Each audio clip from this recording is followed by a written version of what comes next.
"Who are you?" The woman now standing in Jared's room asked, anger brimming her words. With skin the color of caramel and long black hair, ironed straight from chemicals, Sophie was struck by the woman's beauty. Her huge brown eyes looked at Sophie from head to foot, then back again. "I'm supposed to be here," Sophie said. "Who are you?" "Jared's fiancé. How is it that you're the one who's supposed to be here?" Sophie shook her head. "That can't be right." The woman held out her left hand. A substantial diamond decorated her ring finger. "But we've been... Let me get dressed and I'll go," Sophie said. "I'll tell him bye for you." Sophie picked up her clothes and went in the bathroom.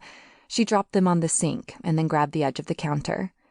With eyes squeezed shut, she steadied herself. With her heart pounding uncontrollably and her stomach clenched into a knot, she couldn't think. She dragged on her jeans and shirt, not bothering with underwear. She hurried out of the bathroom and picked her shoes up. The woman was waiting for her in the living room with the front door open.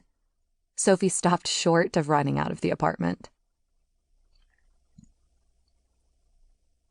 Sophie batted her eyes as she slid into the front seat of her car. She looked down at the shoes in her shaking hands and cursed. "How could you have been so stupid?" She berated herself.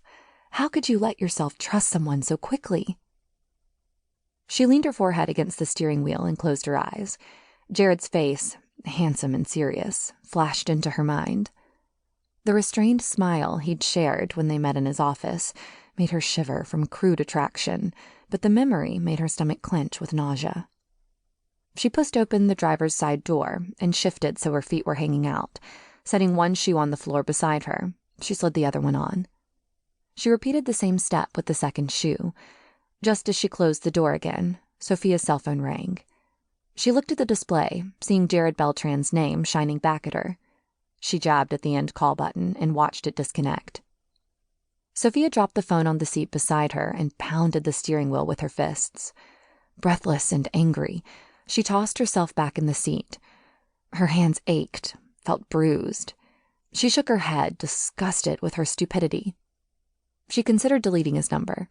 She considered going back to her office and typing out an email. She even considered sending a text, but she couldn't do any of that. She worked for him, had taken the job of recording his ghost hunt. She had never abandoned her professional obligations, and she didn't think humiliation was a good reason to start. She was an adult. She could work for Jared, keep up her barriers against his ridiculous appeal, and keep their relationship professional. Once she told him that she knew he was engaged, the game would end for him anyway.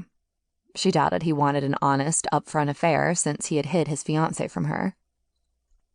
In any event, whatever faults Sophia possessed, volunteering to be the other woman wasn't one of them. It didn't matter what Jared wanted this time. It only mattered that he was a lying, cheating bastard, and she didn't want any part of him. Except for the horrible part of her that did. Except for that tiny voice telling her that it was worth it because of the way he made her feel. "No," she said out loud. "You're not doing this."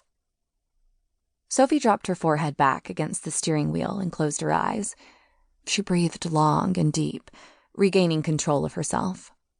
Then, when her heart slowed and her hands shook less, she sat back and started the engine.